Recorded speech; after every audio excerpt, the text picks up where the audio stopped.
This is a Dreamcast disc and is for use only on a Dreamcast unit. Playing this disc on a hi-fi or other audio equipment can cause serious damage to its speakers. Dreamcast, up to 6 billion players. Welcome back to the stage of history. Why don't we play together? Hey, it's time to make some crazy money. Are you ready? Here we go!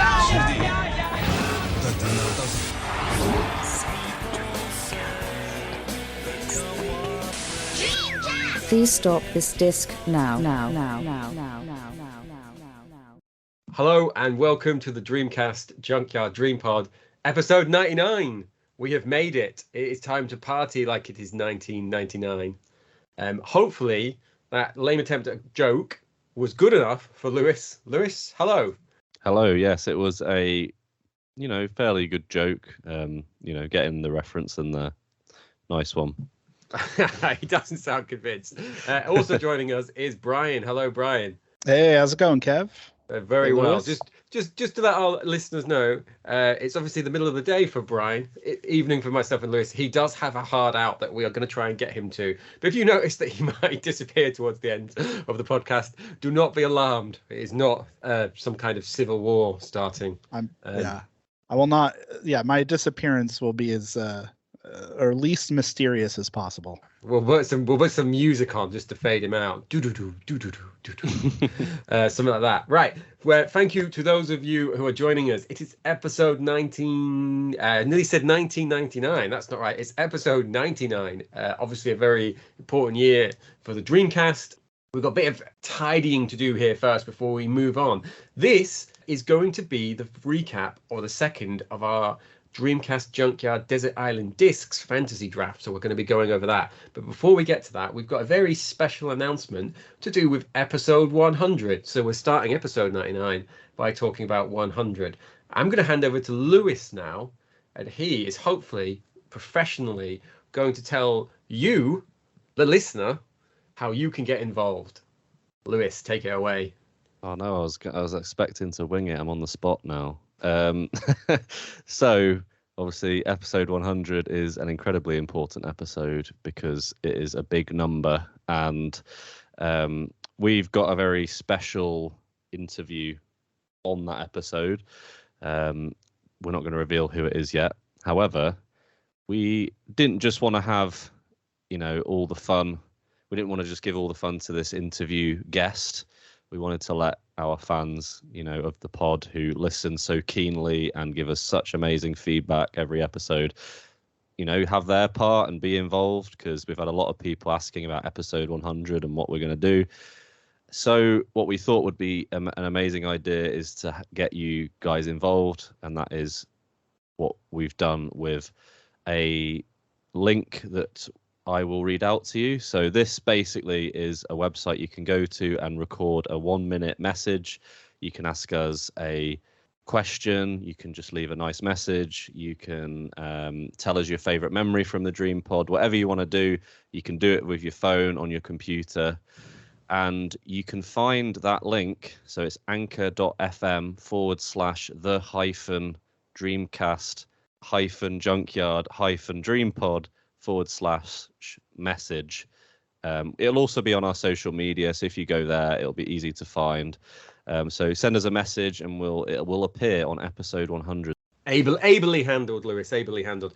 We will make sure that anywhere we advertise this podcast, that link will be there, just in case you can't remember /Dreamcast-Dreamcast Message or whatever it was, because I've already forgotten. Yeah, I was getting a bit tongue-tied. But we will. Hey, it happens to the best of us. So we'll make sure that's on Discord, Facebook, YouTube, MySpace. Do we have a MySpace account still, Lewis? I imagine we still do. I wish. Lots of GIFs of shiny Dreamcasts and stuff like that. MSN Messenger, if you are lucky enough to be friends with us on that, ICQ, etc. We'll share that out.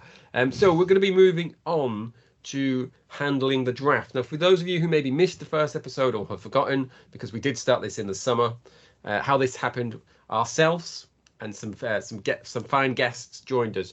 It is a Desert Islands Discs format where you would pick games that you're going to take to a hypothetical island. They're going to be the only 4 games that you've got to play for a year. and then we're gonna have you guys vote on who has done the best island. Now, joining us today is Brian, who was involved in it, not only involved in this, obviously he was involved in this, but not only involved in this, he was the #1 overall pick. So you had a lot of pressure on you, didn't you, Brian? Yeah, it was interesting because there was such a long time between picks for most rounds that it was just, I don't know. Sometimes I would just forget that it was happening until it was my turn again. So some of those were completely to do with me, others were to do with others having time commitments, etc. So to remind you, we have announced the first, there's 4 games, we've announced the first free for everyone. So Brian took Phantasy Star Online, everyone will be getting a Dream Pie. He also took Crazy Taxi, Grandia 2, and then for his final game, do you want to announce what you've taken, Brian?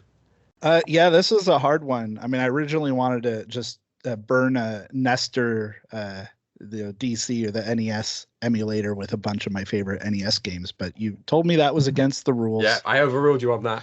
So I picked Metal Gear Solid with Dreamcast in tow. So yeah, we did allow the Dreamcast. Lewis, thoughts on this? I think it's a really cheeky but very cunning choice, actually. Yeah, it's like one of the best games ever made, isn't it? And it's on the Dreamcast because the Dreamcast is one of the best consoles ever made, and it plays this game. So it looks better. It looks better on the Dreamcast. Yeah, exactly. On the PS1. So I'm not a huge Metal Gear Solid fan of the original one. I did like this pick. I did wonder when you started asking about Dreamcast, right, whether you were going to go Gran Turismo, because I know I was very close in doing that too, especially since I didn't really have a formal racing game, which is one of my favorite genres. But I did have Crazy Taxi, so I figured I could get the driving thrills. I could get that out of the way whenever I needed. So I was actually looking for something I could play maybe in a speed run style. Right. And I feel like Metal Gear Solid is just a really good game for that. There's a huge community, it seems, around speed running this game in particular. So I figured my time on the island could be pretty well spent just joining in on that fun, in addition to just having a more cinematic, bombastic kind of Hollywood style game, which none of the other ones that I had picked previously really fit that mold. I guess I could have picked Blue Stinger as well. That was kind of on my short list just because I love that game so much. But I've also played that one a lot recently, whereas Metal Gear Solid, I had not played that since it came out, more or less. So it's been a couple of decades. So I figured it would take less time for me to get sick of it if I brought that one instead. Have you ever played the Dreamcast version of that, even to try, or? No, actually I haven't. I do have the Dreamcast version of it. But I think I've only just played the Tekken 3 one, as well as the Gran Turismo 2. I've not tried the Metal Gear Solid. So right. I'm not actually sure how it handles the L2 R2 where you're swapping your inventory on the PlayStation pad. So I assume there's something similar you could. Yeah, I meant not for that one. I'm not sure, but I remember there's button mapping, swapping stuff going on that they figured into that. So yeah, I'm sure it'd be fine. Yeah. With the second picks of the draft, and it was our leader and founder, Tom Charnock himself. So for his first 3 picks, he went for San Francisco Rush 2049, which we discussed was a slightly left field choice the first time around. Following on from that, Wind and Water Puzzle Battle. Which we discussed before, NHL 2K2, and then F1 GP2. So I'm going to go Brian first with this question. Do you believe in my theory that Tom Charnock actually hoards massive copies of those amounts of games, and he's trying to increase the price so he can scalp them on eBay once this episode comes out? Maybe. I mean, aren't they still making the Puzzle Battle or Wind and Water? I thought that was an indie release that came out. It was an indie release, yeah. Although he could be on their payroll, who knows? I don't think I've ever played any of these. I've definitely played one of the F1 games, but I don't know if it's the first one or the second one. I wish we had Mike here for this, but Lewis, NHL 2K2, I think that's one of the more expensive PAL games. Am I right in that? Hold that thought. But while I'm holding that thought, go check out Tom's recent article on F1 GP2. There you go. Great link. Great link. Yeah, it's and NHL 2K2 did not come out in PAL region, so there you go. If it did exist, I'm sure it'd be expensive because someone would be like, "Wow, that exists." Maybe I'm confusing it with 2K1. So we might not have Mike to hand, but we do have Mike's A to Z guide, just in case you think, "Wow, Lewis is very knowledgeable today." It's almost like these are pre-written statements. So yeah, that's quite a left field choice. Would you agree there, Brian, from Tom? Yeah, I mean, so like the ones I've played of these, Rush 2049 is a great game. I could definitely see playing that over and over. NHL 2K2, I think is a great, like it's definitely the best version of that on the Dreamcast, and I think it was the last North American game released, unless you already said that. And it is a lot of fun, but man, I mean, after playing 2K5, like ESPN NFL or NHL 2K5, which came out a few years later on Xbox and PS2, and that's like one of my favorite hockey games of all time. So I feel like 2K2 kind of pales in comparison, but I haven't really played the other two now. No, I would like to try them out in interest of making sure that I'm going to be voting on the other rounds that I'm not involved in fairness. So there are a few there that I need to brush up on. Then third, so we had Andrew, who's taken Skies of Arcadia, Power Stone, Space Channel 5, and then probably no surprise to anyone who knows him or knows any of the podcasts that he's on, he's taking Resident Evil Code Veronica. So, Lewis, what do you think of his final choice then, Resident Evil Code? Of course, Andrew picked Code Veronica. It's the game that he always cites as, making him want to get a Dreamcast, and it's I must apologize to Andrew, actually. So sorry, Andrew, if you're listening. Me and Andrew kept butting heads because I kept picking all the games that he wanted. And I think on multiple occasions, he was like, "Oh, why have you picked that? I wanted to pick that." So, yeah. And I even recall on the last episode we talked about this, I actually mentioned that I'd picked D2 because I knew he might pick it later. So I was a little bit mean to Andrew. So Andrew, I'm sorry. Hope we can live through this. Brian will agree with me on this. There's no greater feeling in draft, fantasy draft, than taking someone and having the person one or two behind or next up being like, making a noise that it was clear that they were going to take that player or that game. However, yeah. Sorry, go on. Sorry. Oh, I was just saying I felt really bad. Because when I picked PSO, I think Faith right away was just like, God damn it. Like that's definitely was the top of mind pick there. So I'm glad I got it. Yeah, I was going to say, even though I kept interrupting Andrew's choices, he picked a very solid 4 games. Like these are like obviously standout titles for the Dreamcast. If you gave a random Dreamcast fan these games, I don't think they'd be too disappointed. I think they'd be very happy, actually. So yeah, with my neutral hat, he's got a good selection of genres, single player stuff there. So yeah. I will doff my cap to you, Andrew, in that regard. Yeah. Moving on then to Retro Faith, who I apologized to on the first episode. I'm going to apologize again if she is listening, because I said I hated her after she took her first game, which was Xeno Crisis, because I was hoping to grab that late. The tremendous indie shooter. I'm forgetting the name of the company now. Are they Bitmap? Bitmap Bureau. So superb, I would say dual stick shooter, but obviously we've got single stick on the Dreamcast, although it does support the twins, as we discussed before. She's then taken Marvel vs. Capcom 2, Ikaruga, and then Mr. Driller for her final game. So the final game that her fans or anyone following would not be aware of was Mr. Driller. I've not actually played this. Lewis, you ever played this? Yeah, it's like a really good puzzle game and charming. And apparently you can play it with the dance mat. So not the dance mat, the maracas. There you go. So interesting. If that's something you'd want to experiment with on the island, you could. Hey, keep your cardio up. Yeah. What about you, Brian? Have you played Mr. Driller?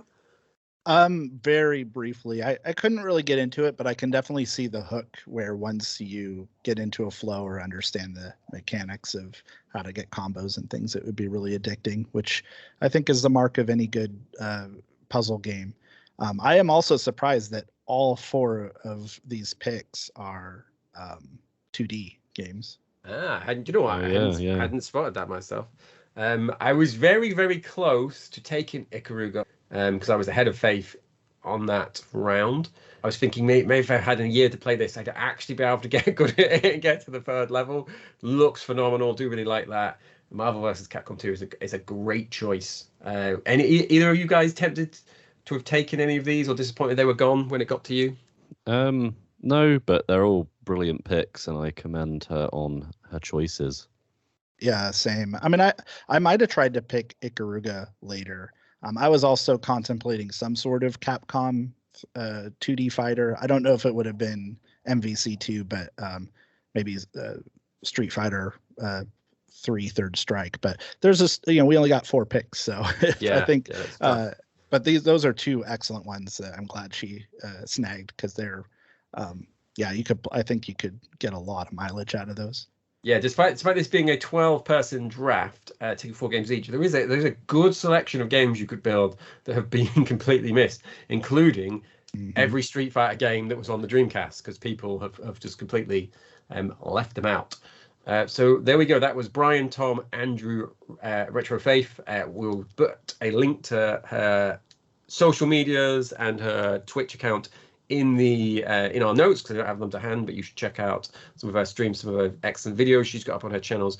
We're going to take a break right here. We don't normally do this, but we have got a sponsorship message, and it's not the type of sponsorship message trying to encourage your male grooming habits or your VPN use. It is a message from our very own Tom Charnick.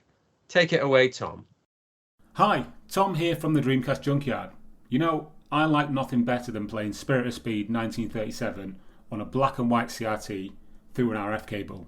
But when I'm not doing that, I enjoy listening to episodes of the DreamPod that I couldn't appear on, mainly because I can't stand the sound of my own voice. Anyway, if you also enjoy listening to episodes of the DreamPod that I don't appear on, or indeed you'd like to support the creation of written articles, videos and streams, you can do so by visiting buymeacoffee.com/DC Junkyard and buying us a VMU battery. Yes, I know that's confusing, but it will all make sense if you visit buymeacoffee.com/DC Junkyard. Just for some behind the scenes, I put a suitably, I would say, professional pause in there between when I announced that advert and then when we're carrying on. So hopefully you guys appreciated that. We'll get that message in because we've not heard that live. But then after Tom, we've got after Tom's message, you're going to be hearing from, we've got the games for Steve from the Dreamcast Years. He has gone, and we talked about this the first time around, he's gone for Half-Life, Headhunter, Dead or Alive 2, and then for his final game, Quake 3. I'm going to start with you, Brian. What do you think of these as choices? Yeah, I mean, they're pretty good. I don't know how much I would necessarily play these repeatedly, although Quake 3 seems like a cool one for the online play, that you could, as long as you had other people who were regularly meeting up for that. I mean, that would be a great pick.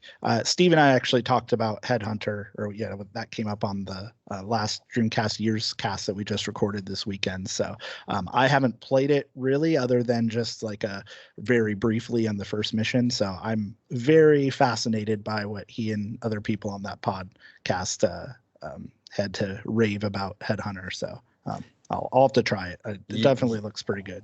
Yeah, I'm in the same. I was going to say the same boat as you, but we're not allowed boats. I'm in the same situation as you, Brian, in the sense that where the first time that Headhunter got a lot of news and a lot of people around our community talking about it, I bought a copy of it. I bought a copy of it from, is it Sore Thumbs in York, Luke? I called you Luke. Lewis.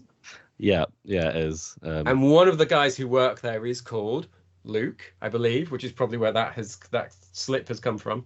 I grabbed that, and that was years ago, and I've still never got around to playing it other than putting it in and a bit like you, Brian, and being like, oh, this seems quite cool. And then I've never gone back to it, so I do need to get back to that to be able to give a good be confident about voting for his games. I really like Dead or Alive 2 as a choice, though. Fantastic looking game, lots to do and unlock. I think that could be. Most people have got in some kind of fighting, throwaway, non-serious story game, and I think that's a good one to have. Lewis, any thoughts on this before we move on? Yeah, all good games. Dead or Alive 2 is brilliant. I would probably say, for me though, that would be a game that I'd kind of wish I wasn't on my own on the island for, because it's a blast with friends. And then Quake 3 is a game where I don't talk about it enough as being like one of my favorite games on Dreamcast, just because of how much fun it is multiplayer, couch, I'd say couch co-op, but you're obviously against each other. But yeah, so that's a lot of fun. But obviously you wouldn't be able to do that either. So, but if you could go online, that would be a lot of fun. And yeah, Quake 3 Arena's amazing. Just had so many great memories with that game. And yeah, all good picks. All good picks, solid picks. He's gonna have his arms full carrying his keyboard and mouse, though, if that's the way he prefers to play. Yeah. Or if he wants to take 4 keyboards and mice to try and get some coconuts to play against, like a famous film. Moving on, then, one of our other special guests followed Steve, which was PcWzrd. He took Shenmue Worm's World Party, which I believe he still streams every Sunday, doesn't he? I think he does that every week or every other week at least on one of his live streams. One that I'm probably going to butcher the pronunciation of, which is Coldcept 2. Lewis, or Coldcept 2nd. There we are. Yeah. Lewis could already tell that I was kicking to him, struggling away with that. And then for his final game, he is taking Dynamite Cop. I wished I had prepped him for this, but Lewis, could you give us some information on what Coldcept 2nd is? Yeah, it's a fantasy board game that had a huge following in Japan, according to Mike's book. But I have actually looked it up. It's like sort of like a board game, and apparently it has quite a big following. But if you want to make any sense of it, you may have to consult a guide. Apparently there's a good guide online, according to Mike's book. I'm not just going to parrot his words and claim them to be my own. I'm not a rip-off merchant, but yeah. Coldcept 2nd, it has 4 stars from Mike, so it must be pretty good. I think you should read out Mike's opinions with like pauses and natural tone and stuff, as if they're just your own opinions. I do like this. When he tweeted this, I had a look at it, and it does look very interesting. It just looks like something I would have been really into had it ever got a translation. But I'm too lazy to translate stuff myself or follow guides. I'm going to be honest. This final pick of his, I absolutely love. Dynamite Cop. I just completely forgotten about that. Anyone kicking themselves that they've not got that game? I'm not kicking myself, but I do respect it. I mean, yeah, Dynamite Cop is a fantastic beat 'em up.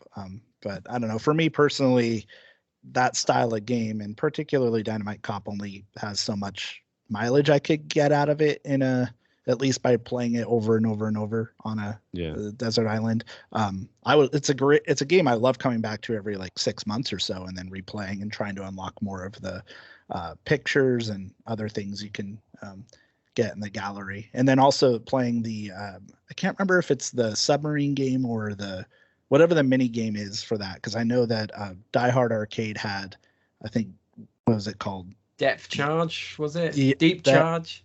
Deep something. Oh man. It's a cool Sega arcade game, yeah. And then Dynamite Cop, I think, had the Safari Hunt game, right? Oh man, we'll have to edit in the actual names for these later. I cannot remember them for the life of me. Hi guys, this is Kev from the future. The games in question here are Deep Scan, a Sega game from 1979, which is on Die Hard Arcade, and then Tranquilizer Gun is the game in question that is included on Dynamite Cop. But I had a lot of fun just playing those over and over. Shenmue is obviously the obvious choice of these, and I think it's one that a lot of us probably almost picked. But again, that's another one I played fairly recently that I just don't know if I would enjoy as much on the island, having been pretty fresh and maybe not burned out, but I at least put a lot of time into it over the last year or so, that I feel like I could live without it for 7 or however many months we're on the island. Yeah, I feel like I've been talking to Lewis forever about this, but I'm similar to you in the sense that I've recently I say recently, I started like 5 years ago when the collection came out on the current gen as it was then, the previous gen as it is now. I played it through on the Xbox. It's finally finished that recently, so I didn't want to move on to that. I did mention Lewis there. I'm not going to get him to throw in yet though, because we are going to be moving on to Lewis, and his games choices read like a GCSE maths question, which is a reference that our English viewers will be able to understand. Brian, I'm going to imagine it's the SATs. TV has taught me is your equivalent. Okay. Lewis, can you give us the name of your titles for your choices? D2, Shenmue 2, Nappletail, Arcia in Daydream, and Power Stone 2. I like a lot of twos on the Dreamcast. Yeah, it's like, what comes next in this list? It's like, what else should have been 2? Sega Rally 2? I don't know. Lewis, I've got a question for you that I've wrote down here. Okay. How pleased with you in the 4th round to have taken the best Power Stone? Well, a lot of people say it isn't the best Power Stone, but including you, don't you? Aren't you one of the people who think it's worse?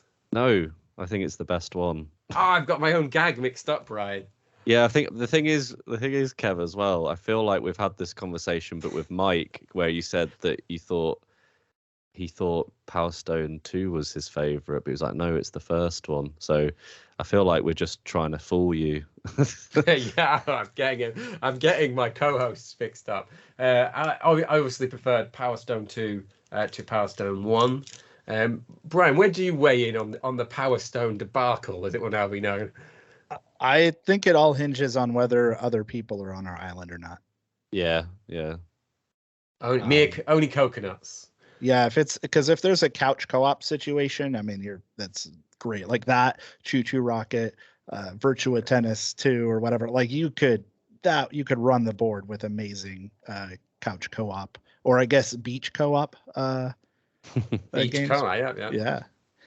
But no, I think it's a good mix too, because you have your narrative, driven, like your atmospheric D2, and then Shenmue 2 is a little more, just kind of like, you can just kind of wander around and live in their virtual Hong Kong or Kowloon Walled City, and and then Nappletail. I've only played the Japanese untranslated version, so I'm not actually sure what that game's about, but it does seem really fun as like a 2.5D sort of platformer, maybe with RPG elements. I don't know.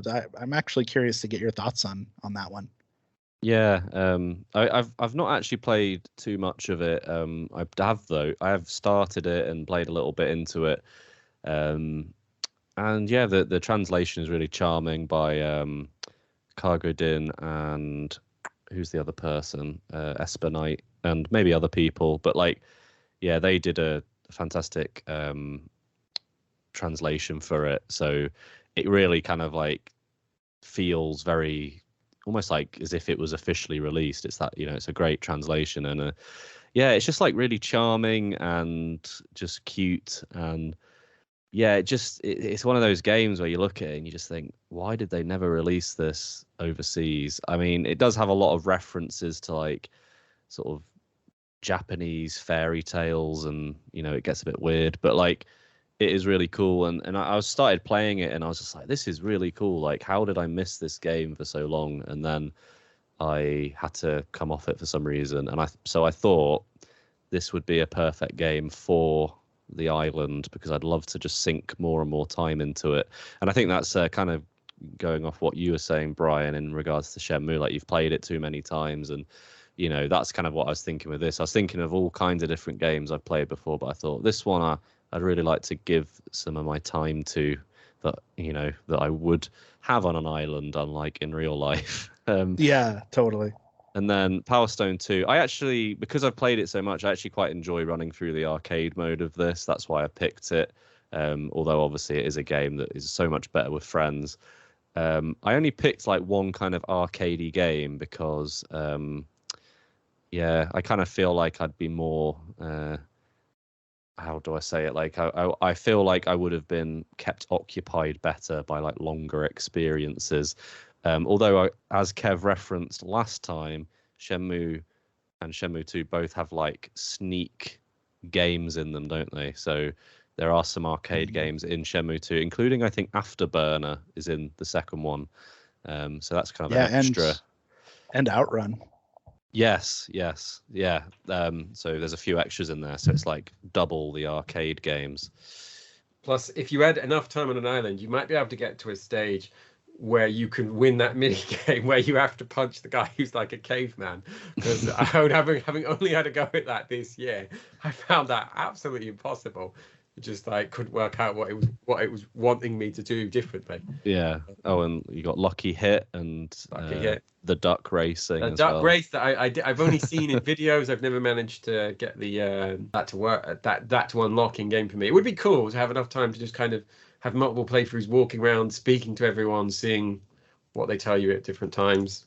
Yeah, I mean it's a game that I'd like really invest like the completionist's amount of time into as well. There's like certain things where in the game where I skip them because it's like just would take too long. Like there's a whole thing in Shenmue 2 with like there's a character Fang Mei who has her birthday, but you have to do it on a specific day, and it's not a day where like you can just you're playing the game and like, all right, it's that day now. It's like you really have to wait around for quite a while to get to it to unlock that event. So it's like stuff like that I'd just be like waiting around. I just sort of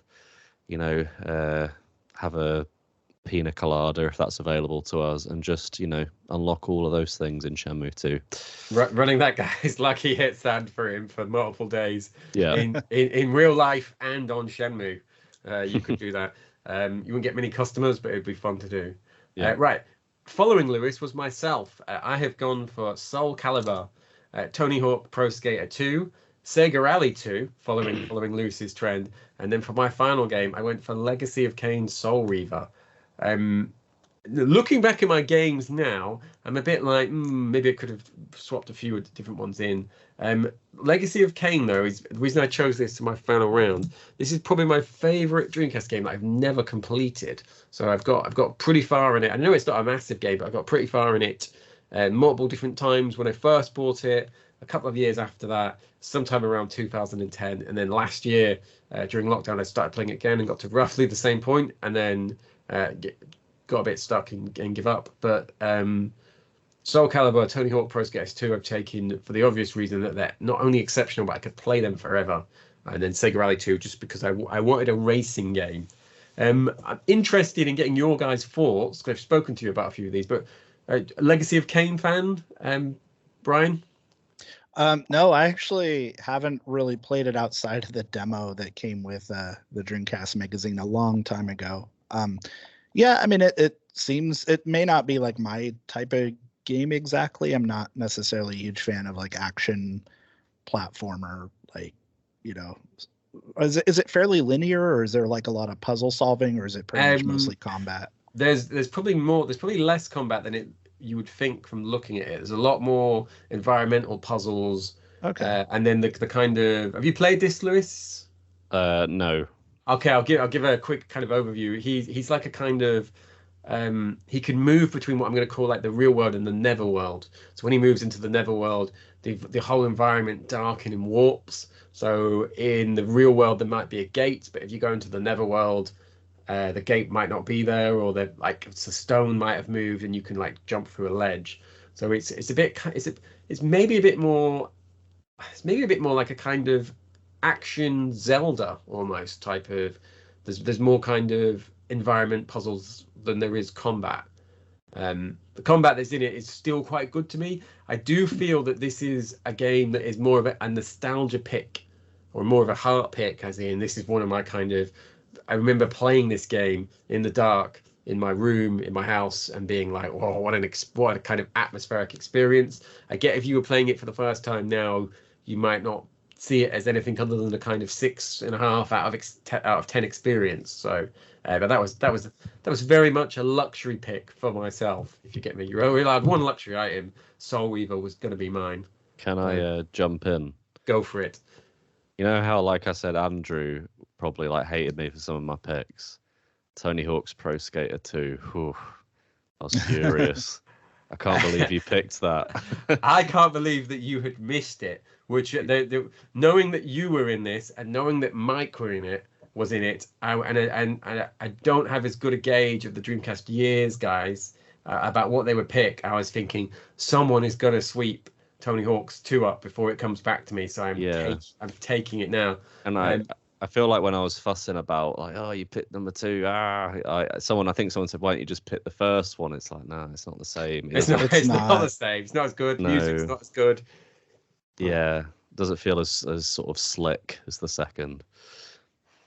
Yeah, I almost felt that way. I mean, I feel like if it weren't for the fact that I've played way too much Tony Hawk 2 over the last, like, because we did it for the book club, right? We did. Yeah. I played. Actually, I wrote an article about it on my personal blog where I played through the 2X, the original Xbox launch release. So I played through that purely with a Duke controller, no stat upgrades. And that was actually a surprisingly fun way to play it because it adds a little chaos into the mix. And then, of course, the HD remakes, which came out last year, had a ton of fun with those. I've been recently playing it on the PlayStation. I have the PS1 or the ONE with the screen that I recently was able to get working again. So I've been kind of playing that while we're watching TV a little bit. So I think I've had an adequate fill of Tony Hawk 2 lately, although I wouldn't say that that's true of Soul Calibur. Could always play more Soul Calibur, and it's been a while since I've gotten into that. So that was actually my favorite pick of yours, Kevin. Or Kev. Yeah. Sorry, I don't know. Do you go by Kevin or just Kev? Only in very formal situations, which when you're praising my Soul Calibur pick, I feel is appropriate, Brian. So before we move on to Jason, a fun little antidote on the Xbox Duke controller. I mentioned this to these guys. I've taken in some original Xboxes to the school I work in because it's kind of last week, and we've been doing some esports and some gaming and some strategy like that. And I've got loads of Duke pads that I took in. And so the kids that I work with who've been playing are 12 to 16. So most of them have never seen anything before the 360. And on the first day I had those Duke pads out, these kids, they kept picking them up and being like, oh, I want to play. And they kept trying to press the middle X. And then being like, because it's a very formal school, they kept being like, yo, Kev, your pads are broken. It's not turning on. And I was just like, you don't, no, that's just for show. That's not, I get why you would think that, having grown up with the 360 and the Xbox One and the PlayStation does a similar thing. But it was just one of those little moments that at no time in my life have I ever tried to press that X button. But everyone born from kind of 2005 or whatever it is onwards was just like, oh yeah, I'll just turn the pad on and have a game. It's like, those are wired. You don't need to do anything to make them work. So it's such an odd controller, like just what a marvel of history. I don't know. And the thing that's weird about that is the like the black and white buttons that are on it. And like they didn't do like dual shoulders like they did on PS2. They did these like weird little buttons that are just on the face. It's like look like jelly beans is how I refer to them when people are looking for them. Yeah. Press the white jelly bean. Yeah. Oh, brilliant. The torches come on. That's it. Yeah. Well, in Halo, I always remember that. Oh, it's your torch. That's exactly right. I just remember it's the flashlight button and the change grenade. Change grenade. Yeah. No guess as to what games we have been playing on those Xboxes with the fact that I could recall that. Moving on to Jason then. He's gone for Metropolis Street Racer, which I originally called Project Gotham Racing because I was getting my Dreamcast and my Xbox mixed up. So he's got Metropolis Street Racer, Sega Bass Fishing, Toy Commander, and Dino Crisis. Lewis, what's your thoughts on Jason's selection here?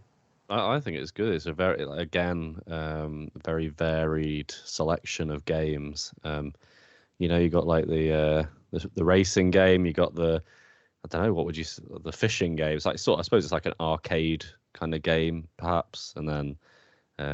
I don't know, Toy Commander, I don't know, a combat game, and then a survival horror game. Like, it's just a nice little mixture of genre. And yeah, although if you were on a desert island, you could just fish normally, and that might be more exciting. Actually, it wouldn't be more exciting than Sega Bass Fishing because you wouldn't have the announcer, so. Yeah, you also wouldn't. It would be a lot harder to track your high score in real life. You'd have to keep the fish, which is going to be problematic in the long run. So I really like these.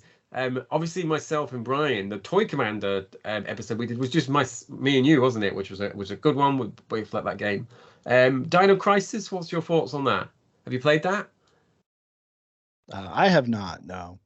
Oh, I like that. Dino Crisis was on my considerations. I've spoken to. I'm sure Lewis will have been around for these conversations. That's one of my favorite Dreamcast games. I know it's on other systems, but having that formative experience of playing it on the Dreamcast. I really like that, and I was considering it potentially for my choice until Jason was ahead of me this round and he blocked it. What about? I don't think I've ever spoken to you about Street Racer, but I'm going to imagine you're a fan of that, Brian. Oh yeah, MSR is great. I mean, I feel like that's another one though that is a little bit like it has its own charm, especially with the soundtrack and just the aesthetic of it, and it's a very it's a nice game to go back to today. It's a little relaxing, except for some of those races get really difficult later on. So it can be infuriating. It kind of just oscillates between those two vibes. But yeah, I mean, I love that game. But it's also one of those ones that, gosh, I mean, I feel like Bizarre Creations kind of took that series, like where they took it on the Xbox and Xbox 360 with the PGR games is just, I don't know. I think that like defined my connection to the series more than MSR. But they're all great. And yeah, MSR would be really fun to have on hand on a desert island to go back to regularly. Yeah, I know. I sometimes feel like this is its own meme, Lewis. But have you played MSR? Because it's one of what I would call the defining classic Dreamcast games. Yeah, I have. But yeah, any racing game you can just pin on me and get a bad answer. I'm surrounded by racing game fans, and I'm not it's not my favorite genre ever, but I can't deny MSR is pretty awesome. So yeah. Yeah, I was worried you were going to think I was stitching you up, but yeah, it's a good one. I like Brian said, a good one for the music. For that. So moving on then to James Jarvis. For those of you who don't know him by James Jarvis, you might know him by It's Much More. He also does some of the streaming, a lot of the videos for us. So he has gone House of the Dead 2, Virtua Athlete 2K, F355 Challenge, and then Fire Pro Wrestling D. I hope the D is meant to be there and it's not a typo from me cutting and pasting from the games selected. Now, Fire Pro, have you played this, Lewis? No, I haven't. I know it's an incredibly cult series, just all of them, originally by Human Entertainment, who made Clock Tower. That's the reason why I know about this, right? Because I'm a fan of that. But yeah, I know it's a big series, and obviously it's on the Dreamcast, so I'm sure that's a brilliant version as well. I'm not really into wrestling, you see, but I think this is one of those games that perhaps you could even enjoy, even if you're not really a fan of wrestling. I imagine. Yeah, I have played. I'm gonna do a spoiler. We had a little run on wrestling games that we'll get to in a second when we move on to Rich. I've played both of the wrestling games taken. I can't remember which was which. It was for a retrospective, which is the best wrestling game on the Dreamcast. I never got around to finishing. I should probably finish, but I know Fire Pro is quite a well known of game that still goes round today. Brian, have you played this in any form, either Saturn, Dreamcast, modern?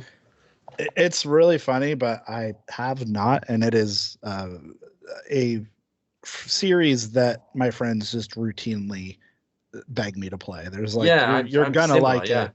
It's a great, just isn't it like kind of like isometric, just really like arcade style beat 'em up kind of gameplay. That is the one for anyone listening. Yeah. It looks almost like the kind of original FIFA 95 type of view, or there was a NES game, a NES wrestling game that had a similar view, and I just blanking on the name at the minute. But yeah, it's got a very different perspective. And I know that it was very popular. Whatever version had come out on the PS4 was really popular with lots of good customization options. But not a lot we could talk about in terms of that one. His other choices, though, House of the Dead 2, Virtua Athlete, not Striker, F355. Thoughts on these, Brian?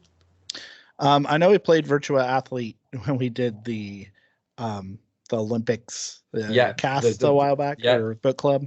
I feel like that is like I put a good amount of time into it there, and I actually did like it more than the other games we played, even though the ESPN one had I think they were all like good at certain things. Athlete 2K, I don't know. I feel like I got my fill. I don't think I like that's one that I can maybe play in another 4 years, and I will not miss it until then. I guess. Do you have any experience with F35? F35? Well, I don't know how you. I'm not a car guy. I don't know how you would pronounce that. Yeah, a little bit. I mean, we have one of the arcades here in Seattle has it or had it at least before the pandemic. I haven't been there during. But yeah, it was it's kind of an older cab. It has like one of the screens is a little off color. It's definitely seen better days. It's a great game though. I mean, it's one that I feel like I get into most when I can just sit down with my racing wheel and just play that over and over. Otherwise, with a standard control pad, it's quite a bit difficult because it relies on such nuanced movement. I say a similar thing for like the Daytona USA adaptation for Dreamcast. It's just like those are not really racing games I would play with anything other than a full racing setup, racing wheel setup if I can. Yeah, before I throw to Lewis for some thoughts on this, my best experience of playing this game was at Play Blackpool, where we had it running for the system link, and we had 2 steering wheels. We had a couple of races against Tom and Mike, and watched those 2 racing each other as well. And that was really good. Having played it at home with a pad, wasn't as much of a fan. And I do believe James said, or he did ask, could he have the steering wheel? The cab that you mentioned, Brian, is also one of the cabs that's got the VMU slot, isn't it? That you can put in. Yeah, I think so. So, Lewis, any experience with Ferrari Challenge first? Not really. Not really. What about House of the Dead 2? Yeah. However, there is another game coming up that perhaps trumps House of the Dead 2 for sure. Oh, Deb, yeah. I was like, what's he talking? Well, is he talking about Rich's first choice of Hydro Thunder, which we've discussed? If we move on to Rich, then Hydro Thunder, Virtual Tennis 2, UFC, and then Giant Graham 2000, All Japan Pro Wrestling 3, which I wish Mike was here. I believe that was one of the ones that had its own VMU. It had the red VMU. I'm sure that's Giant Graham, isn't it? So that's another one. I'm gonna go Brian first. Just a yes or no answer. Have you played Giant Graham? Oh, brilliant. That's fair because I have to hop off in a minute or two anyway. No, I haven't. No, Lewis, yes or no? No. No, we will come back to that at some other time. Then I'm sure we will do something. We can have a look at that to give it its fair dues in the future before we get the vote going. UFC, have you played this, Brian? Yeah, I have. That one's a pretty fun game. I'm curious just because they have continued to make UFC games recently. Like I'd be curious to see how far it's come and maybe see how similar or how far it has not come maybe in some ways. But I thought it was a really great like attempt at that type of arena style mixed martial arts game. I really enjoyed the demo a lot when I played because that came with the Dreamcast magazine as well, and then I eventually picked up the game itself. I remember it being kind of hard though. I don't know how balanced it is. I've got this and have never played it. My memories of it, it's one of the games I collected later in life. My memories of it are like you are from the demo. I remember there being different viewpoints between whether you were stood or whether you were grappling. Is that? Am I remembering that right? I'm sure that's that. Where it switches to like first person or or when if like or it almost looks like a beat 'em up type of view in the ring or a boxing game, but if you get someone in a hold, it will cut to like a more technical floor. Oh right, yeah, like a cinematic kind of. Yeah. So I think that's quite cool. Lewis, any experience with UFC?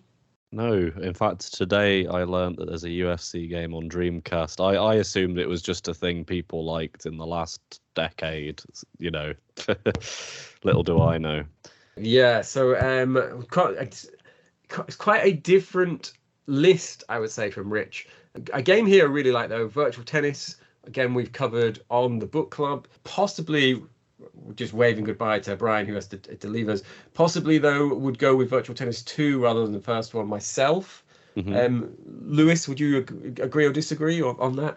I don't know really. I like both. I'm not sure which one is better, but if you're the expert, Kev, if you think I did dress up better. as a tennis player, so I'm going to consider myself an expert on virtual tennis. That surprises me though, Kev. How come you don't have one of those games on your picks? Now, because I play them so often that I thought I would try and use this as a chance, but I still will frequently play virtual tennis 2. I did consider it, but I wanted a racing game, so that where I got Sega Rally 2. I am now thinking it should have went virtual tennis 2 though. And then we discussed this last time about Hydro Thunder. I think is a great game, great name, good graphics, good announcer. So I think that's pretty much all we can say for Rich's, unless you would like to go with like a kind of debate style last summary, Lewis. No, I think Rich picked the games he likes. There's a few like this. I think Tom's another where like he clearly just picked the games he wants. I do feel at some points like maybe perhaps people think, because obviously there's going to be a big vote on this, so they're thinking what would people vote for, whereas maybe Rich and Tom were just like, I'm just taking whatever I want basically, and possibly the Mike as well, who's coming up, same again. He's just picked the games he wants to play, you know. Yeah. So moving on to Mike, author of the A to Z. He was last in the first round, which meant he was first in the second round, and it followed that way throughout. So he's gone Le Mans 24, which will be no surprise to anyone who's listened to Mike speak about the game. He's gone for the game that I believe Lewis was alluding to, which was Typing of the Dead. Yeah. Which is a bloody brilliant suggestion, or bloody brilliant choice. Probably more replayability than vanilla House of the Dead 2, I think. Yeah. And as I believe I joked on the first draft recap, having seen Mike typing, he needs all the practice he can get. So, I'm fully endorsing his choice of that. V-Rally 2, another that I've only played recently, which really liked, so I quite like that. Have you played this, Lewis? Not yet. See, I've played many Dreamcast games, but not many of the racing games. Ones, which is fair, because if you're not into racing games, they can be quite difficult or quite clunky to go to with modern eyes for the first time. And then a final one, a really good one. I can't believe it. It's almost insulting that this was still around in round 4, but he took Jet Set Radio, which anyone who has listened to me or Lewis will know that we both love. Lewis, did you have any thoughts on taking this at any stage? Yeah, Jet Set Radio is a funny one for me because I love everything about it. I love that it is because I'm like a big like hip hop obsessive. This game contains the 4 pillars of hip hop: graffiti, breakdancing, DJing, and MCing. So it's like the four hip hop foundations, And so it's a very kind of hip hop game and pays tribute to it quite well and very stylishly, and is just still looks amazing and has a brilliant kind of like look to it. The only thing is that I think this is a game where it's a bit frustrating to play it at times. I do enjoy it, but I think that the kind of fundamental idea of kind of like going around and spray painting things and that kind of feeling you get when you're just like making a big piece on the wall is really cool. Like when you're just spraying things left, right, and center. But then when it kind of gets later into the game and there's all this like weird platforming that's a little bit kind of like unreliable. You're often like skating. You get where you need to go and you're like falling off, and it gets a little bit frustrating. And I think the biggest problem of this game is the timer. And the reason why I probably didn't pick this is because I've played Jet Set Radio Future, which just improves all of the problems the first game has. That's not to say that Jet Set Radio 1 isn't incredible and isn't like doesn't deserve the cult status it has, but I think if you said Lewis, you're a special guy. We're going to let you have an Xbox pick as one of your picks. I would have taken Jet Set Radio Future without a doubt. Yeah. Instead of this. But yeah, I can see why Mike picked it as well. It's just, it is a fantastic game. It's just, I've played it quite a lot, and there are certain things about it that kind of wind me up, which is why I tend to stick to the sequel when I play it. I do agree with you. I did consider taking this purely for the clout. Jet Set Radio performs really well in like hashtags, metrics, votes, polls, and so I was thinking, man, if I get that on there with Tony Hawk 2 and Soul Calibur, I'm definitely going to win my own game. But then I thought, have I taken away the joy of my own game by being consumed about the idea of winning what is effectively nothing, isn't it? We have all won just by getting to talk about these games. Yeah, it was the friends we met along the way. It was the stories that we have made. So there we are. That's rounded out the list nicely then. So how this is going to move on then? At some stage, we'll do a live draw like the FA Cup. Everyone's names will be put in a hat. They'll be picked out. We're going to draw groups of 3. So from those groups of 3, a winner will emerge. 2 will go home. Will be allowed to leave their desert island. And then we'll have a little playoffs on from there. Maybe we'll do a playoffs of the people who've gone out. So we'll have a 1 to 12 final ranking. So that is what that's what we will do. I have a question for you, Kev. Before we finish. If you could pick any other island, which would it be? I like that. Let's have a scan through the list. I do really like Jason's. Not only has he got Dino Crisis, which is like I said, is a special game to me. I love Sega Bass Fishing. I was the can I call myself the author, the writer for that, for Dreamcast Years 2. Yeah. That was the game that I chose. It's a hugely special game to me. Toy Commander I only played properly for the book stream, and I loved it. I didn't get as far as I would like. And then Metropolis Street Racers again is another game that I've not got as far into as I would like, but I really love. So I'd happily play them. PcWzrd13, I like his list just for Worms. Good pick. I feel that's a great game. And then I've already mentioned it when we spoke about hers, but like Retro Faith with Xenocrisis, Marvel Capcom 2, Ikaruga. Already like them enough to know that I'd happily play them, and would probably enjoy Mr. Driller from the brief description you guys give of it. I'm going to steal your question and ask it to you. If you had to pick some other islands, what would you be thinking? I think probably Andrews, except Space Channel 5. I'd just never play it because I'm just bad at it. I appreciate everything it's going for, but I'm just so bad at rhythm games. But everything else I really like there. Skies of Arcadia is obviously one that can keep you occupied for hours. Power Stone's great. Same with Resident Evil, another game that can keep you occupied.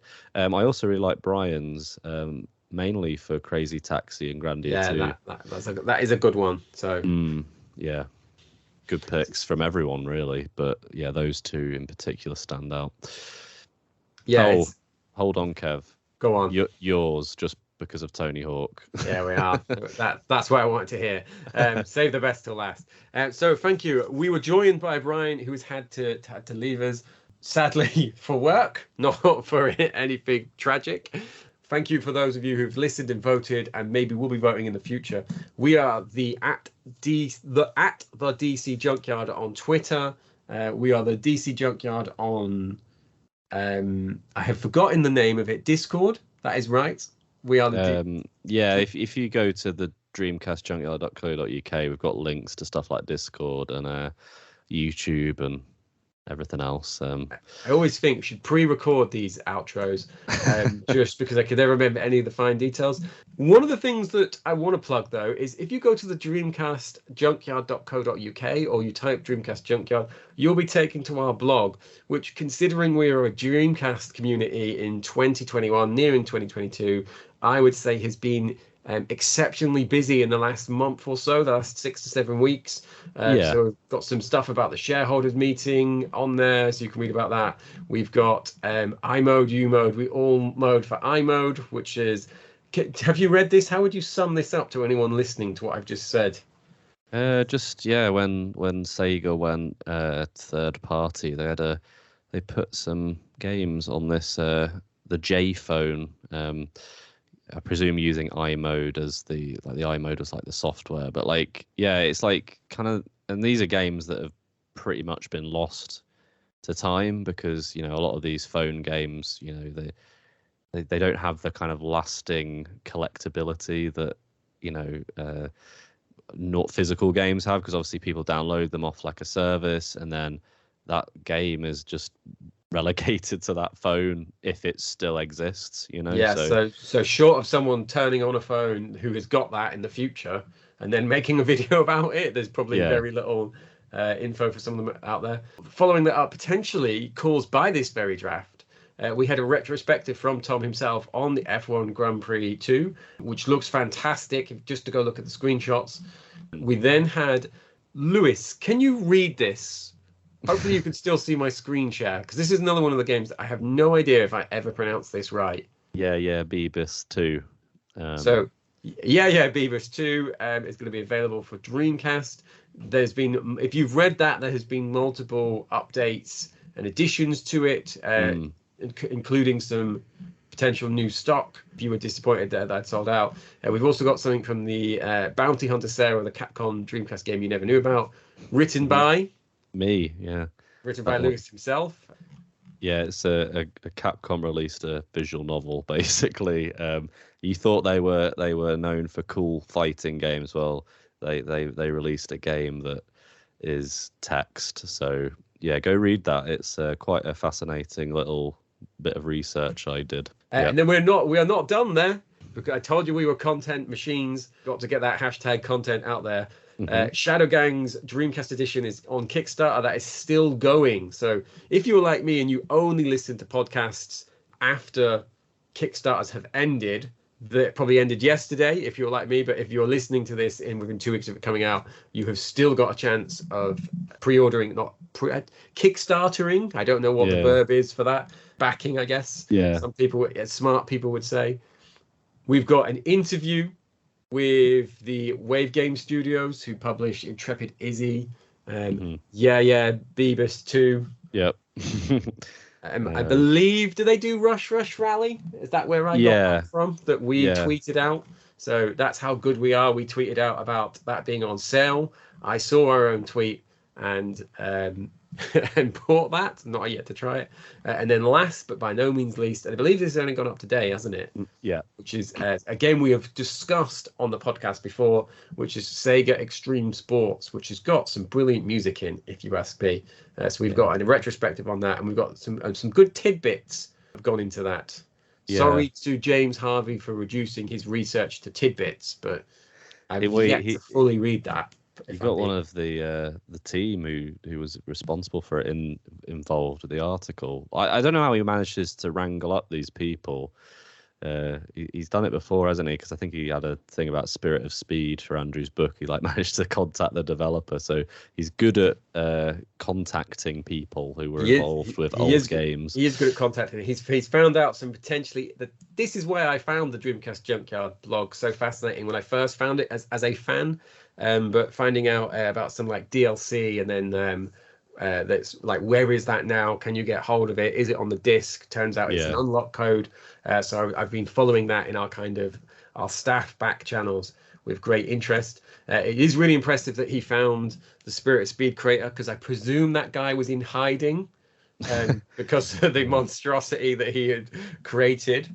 I know Tom tried to reach out before. I think he said it on another podcast. He reached out, and I think when he clarified that his article might be sort of referencing the fact that the game isn't loved by many, he didn't get any response back. I was joking the other day that Spirit of Speed has become our own kind of meta meme, where people aren't sure if we really like it or we really dislike it. But if you want to read more information about it, then you'll be able to do so when not only James's own book comes out, but the Dreamcast Years too. I believe there's a retrospective in there on that, or there's one planned. Is there anyone I have missed or I've neglected to give due thanks to, Lewis, other than your good self, obviously? I was going to say the people have already submitted their recordings to the episode 100 thing, but we'll thank them on episode 100. And then last but by no means least, we have had some people who've been kind enough with some donations.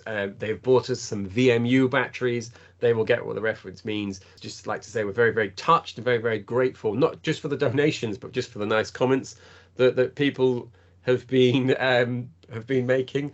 I often joke with people when they say to me in real life, what do you know about games, or what do you know about like production or anything like that? And I was like, do you know, I'm one of the members of the world's biggest Dreamcast blocking podcast. And there's always just a kind of awkward silence where they either then say, what is the Dreamcast, or the Dreamcast? I remember that, in like a vaguely kind of scornful way. So some of the messages that we've come in, apologies if I get anyone's name wrong. This is Camtin. I loved your podcast for years, and it was great to hear Tom's last episode. Big fan of the Atari Jaguar 2. I got a Jaguar baseball cap I wear regularly. I'm sorry to hear that, Camtin. You guys are the best. Keep doing what you do. Then we've also got Depeche SA. If you know any of these people's real names from Discord, Lewis, feel free to give them a shout on that as well. Mm-hmm. Great show. Love the content you produce. Our man, Derek Pascarella. Have I pronounced that right? Yes, I think so. He'll tell me if we've got it wrong. Sorry, Derek. One of the most recent podcasts I listened to was the Lost in Translation one, where I believe they asked him that exact question. And he did clarify it, but I can't remember it now. And he's putting, this is an amazing comment. He says, my life is better and the world is a better place because of what the DCJY does. Extreme statement, ? Maybe. Nonetheless, you all have a very special place in my heart. I owe you this gift for the DreamPod alone. Keep up the great work. Thank you, Derek, and keep up your great work. Not actually tried any of those translations again, but it's just incredible that exists. And I love that Lost in Translation podcast, which I always say we will link to, but then I'll make sure that goes on. Episode 94, was that right, Lewis? Yes, that sounds right. It'll be in the description. From Loz, another guy who's popular with our Discord and in the book club stream. Up me ducks, and here are a few quid to help grease the wheels of the DC Junkyard content churning machine. Don't spend it all at once. So thank you very much, Loz. Then from Chris984, cheers for all the Dreamcast info, past, present, and all the way into the future. It's a fantastic community. So thank you very much, Chris. Bantzilla guy, I'm hoping that's right. BNT Zilla guy. Just thank you. You didn't actually put a message, but I'm really pleased with that. And then here he is, our man, Harvey Jones, the department store himself, Pizza Hotline. Thanks for the stellar content. The DreamPod got me through lockdown. Please keep it coming. Got me through lockdown as well, Lewis. I don't know about you. So there we are. Thank you to those guys who have kindly donated. It's really, really appreciated. Yeah, it's nice to see, especially the messages about like, it helps me with this, it helped me with that. It's like that's what it's all about, isn't it? That's the reason why we read the Junkyard in the first place and listened to the pod, and we were lucky enough to be involved with it now. But that's what it's all about, isn't it? Just the things we enjoy and help us through tough times, I suppose. I love that, Lewis. Because you've said that in such a nice way, I can't even bring myself to make any kind of cynical parting shots, comments, cynicism, any of the stuff that I would say that people probably best know me for. So on that note, we're going to call it a day. Thank you to those for listening. Thank you to everyone at home, and remember to keep Dreamcasting. This is a Dreamcast disc and is for use only on a Dreamcast unit. Playing this disc on a hi-fi or other audio equipment can cause serious damage to its speakers. Dreamcast, up to 6 billion players. Welcome back to the stage of history. Why don't we play together? Hey, it's time to make some crazy money. Are you ready? Here we go!